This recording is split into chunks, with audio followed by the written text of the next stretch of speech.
अब तक आप सभी जान गए होंगे कि अतीक अहमद के बेटे असद अहमद और उसके साथ एक और शूटर गुलाम को यूपी एसटीएफ ने एनकाउंटर में ढेर कर दिया है। तस्वीरें भी आप लोगों ने देख ली होंगी।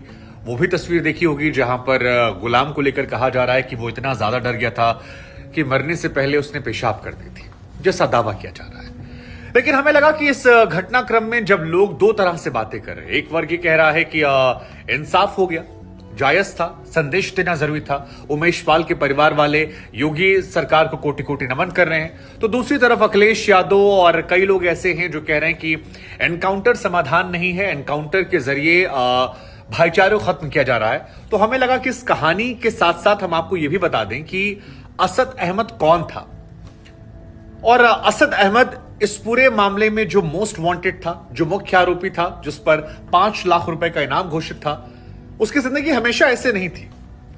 अगर आसान शब्दों में कहा जाए तो पिता के गुनाहों या पिता के काले कारनामों का असर जो है वो उस पर देखने को मिला। आपको जानकर हैरानी होगी कि असद बचपन से पढ़ाई में काफी तेज हुआ करता था और 85% मार्क्स उसके क्लास 10th पे आए थे। उसे बैरिस्टर बनना था, फॉरेन जाकर वकालत करनी थी, लेकिन असद को अतीक अहमद के बैकग्राउंड की वजह से कभी वीजा नहीं मिल पाया और इस वीजा न मिल पाने की वजह से उसका विदेश में जाकर वकील बनने का सपना। यूं तो अतीक अहमद के 5 बेटे हैं, लेकिन असद उसमें तीसरे नंबर पर है और तीसरे वाले असद को लेकर कहा जाता है कि सभी बच्चों में सबसे ज्यादा ये तेज हुआ करता था। कक्षा 12वीं में इसने 85% मार्क्स हासिल किए। पढ़ाई लिखाई में बहुत तेज था, चीजों को सीखने का गुर इसमें बहुत ज्यादा था।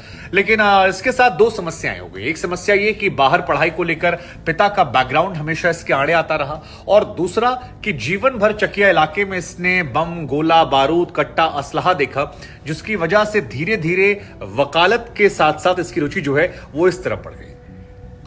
इसने बाहर पढ़ाई के लिए वीजा जब अप्लाई किया तो उसे रिजेक्ट कर दिया गया और वहीं से जिंदगी इसकी बदलनी शुरू हो गई। कहा जाता है कि एक रोज अतीक अहमद ने जब इसे बम बनाते देखा तो वो खुद हैरान था कि ये कैसे हो गया और इसके बाद अतीक को जेल हो गई।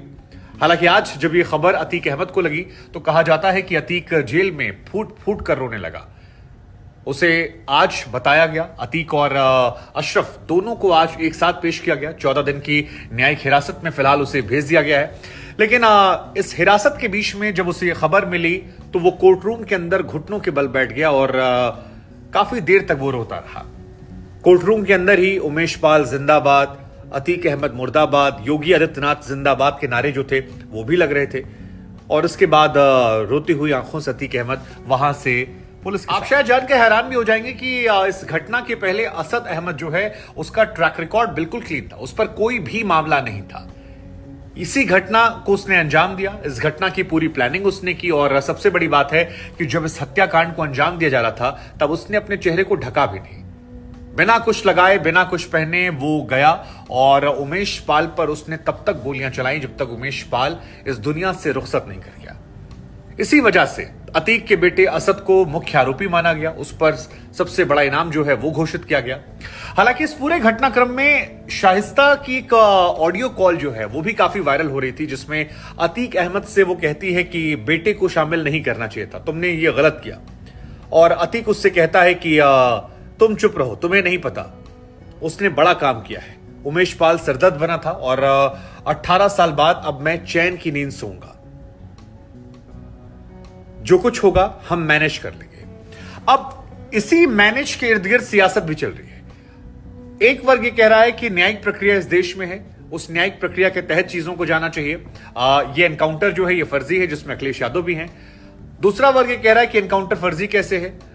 हालांकि जब योगी आदित्यनाथ ने कहा था मिट्टी में मिला देंगे, उसके बाद से लोग ये मानने लगे थे कि देर सवेर असद के साथ ऐसा हो सकता है और 49वें दिन जब ये घटना हुई तो बहुत सारे लोग ऐसे हैं जो हैरान नहीं। असद के बारे में एक बात जो निकल कर आती है वो ये कि वो बचपन से गुस्सैल बहुत था और बम और बंदूक से उसका रिश्ता जो है वो पिता की वजह से जल्दी हो गया था। उसने लखनऊ के एक टॉप कॉलेज से पढ़ाई की, उसके बाद जैसा आपने आपको बताया कि बाहर पढ़ने का मन था, लेकिन पिता और चाचा के आपराधिक ट्रैक रिकॉर्ड ने उसे वीजा नहीं दिलाया। एक घटना उसकी जिंदगी को लेकर बड़ा मशहूर है कि उसने स्कूल में एक प्रतियोगिता में हिस्सा लिया था और अपनी क्लास को वो रिप्रेजेंट कर रहा था, लेकिन तभी उसकी टीम जो है मैच हार जाती है और इस मैच हारने से असद का गुस्सा जो है इतना ज्यादा बढ़ जाता है कि उसने मैच रेफरी की जमकर धुनाई कर दी, बहुत पीटा और उस वक्त अतीक अहमद का खौफ जो था वो इतना ज्यादा था कि स्कूल वालों ने भी असद पर कोई एक्शन नहीं लिया।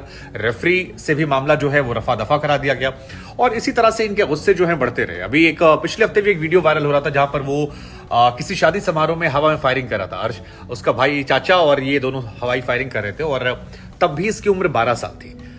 बम बनाने का शौक था, लेकिन अतीक अहमद ने डांट डपट के बम बनवाना छोड़ दिया था, क्योंकि जिस स्पीड से बम बांध रहा था, एक बार कहा जाता है कि अतीक ने देखा, अतीक जानते थे कि बम बनाने से कई बार बम फट जाता है। वो अपने बेटे से लाड प्यार करते थे, वहां पर उसे रोक लिया, लेकिन बंदूक से उसका रिश्ता जो है वो बहुत ज्यादा बढ़ता चला गया और अभी भी जो पुलिस कह रही है कि फॉरेन पिस्टल मिली है। खैर, ये कहानियां जो हैं ये दर्शाती हैं कि पिता कि संगत का असर जो है वो असद पर पूरी तरीके से था और बहुत इन्फ्लुएंस था अपने। अतीक अहमद का वो बयान अब वायरल हो रहा है जिसमें उसने कहा था कि बेटे ने शेरों वाला काम किया है, तुम बेवजह परेशान मत, तो मैनेज कर लिया जाएगा। अब लोग पूछ रहे हैं कि बुरे काम का बुरा नतीजा, लेकिन इधर यूपी के जो एडीजी हैं उनका ये कहना है कि जिस तरह से इन्होंने गनर को मारा था, ड्राइवर को मारा था, उमेश पाल को मारा था, ये साधारण अपराधी नहीं थे। इनके पास से 2 ब्रिटिश पिस्टल मिली है जो काफी एडवांस्ड है और ऐसे में इनका एनकाउंटर जो हुआ है वो पूरी तरह सही है। उधर उमेश पाल के परिवार वाले जो हैं वो बार बार योगी आदित्यनाथ को नमन कर रहे हैं। वो कह रहे हैं कि हमें योगी आदित्यनाथ पर भरोसा था। सरकार के लोग जो हैं वो बार बार सोशल मीडिया पर पोस्ट कर रहे हैं, उनकी तरफ से बढ़ा चढ़ाकर चीजें की जा रही हैं। सत्ता पक्ष को मानने वालों का यह मानना है कि इससे योगी आदित्यनाथ की छवि जो है वो और ज्यादा मजबूत होगी, क्योंकि उन्होंने सदन में पहले ही दिन कहा था मिट्टी में मिला देंगे। इसका फायदा उन्हें इलेक्शंस में भी होगा, क्योंकि उनकी छवि वैसे भी एक हिंदू धर्म के अनुयायी के तौर पर, राजनेता के तौर पर और कड़े प्रशासक के तौर पर मुख्यतः जानी जाती है और उसी छवि को उन्होंने और ज्यादा मजबूत किया, क्योंकि जो कहा था उन्होंने वो कर दिखा दिया। अतीक ने भी कल कहा था कि मिट्टी में तो हम पहले ही मिल गए हैं, मेरी पत्नी को छोड़ दिया जाए, परिवार को छोड़ दिया जाए। लेकिन असद की ये कहानी जो है ये पिता के गुनाहों की सजा को लेकर दुर्भाग्यपूर्ण है।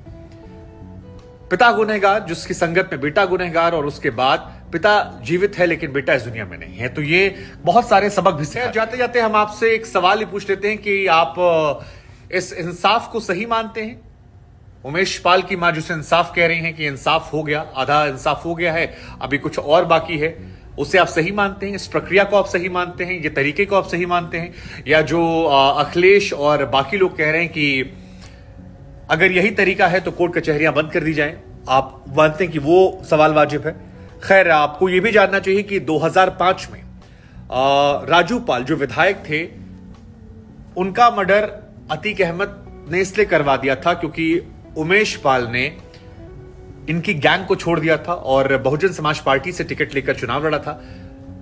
राजू पाल की शादी जो है वो केवल 10 दिन हुए थे और 10 दिन की शादी के बाद उसे गोलियों से भून दिया गया था। उसी के गवाह उमेश पाल थे और उमेश पाल को भी उनके घर के सामने मारा गया, बेझिझक मारा गया, बिना कुछ चेहरे पर नकाब पहने मारा गया। बहुत सारे सवाल सत्ता पक्ष को लेकर हुए थे, 49 दिन बीत गए थे, लगातार सवाल हो रहे थे, लेकिन अब ये सवाल कुछ तस्वीरों के साथ फिलहाल बंद हो गए हैं या अलग सिरे से शुरू हो गए हैं।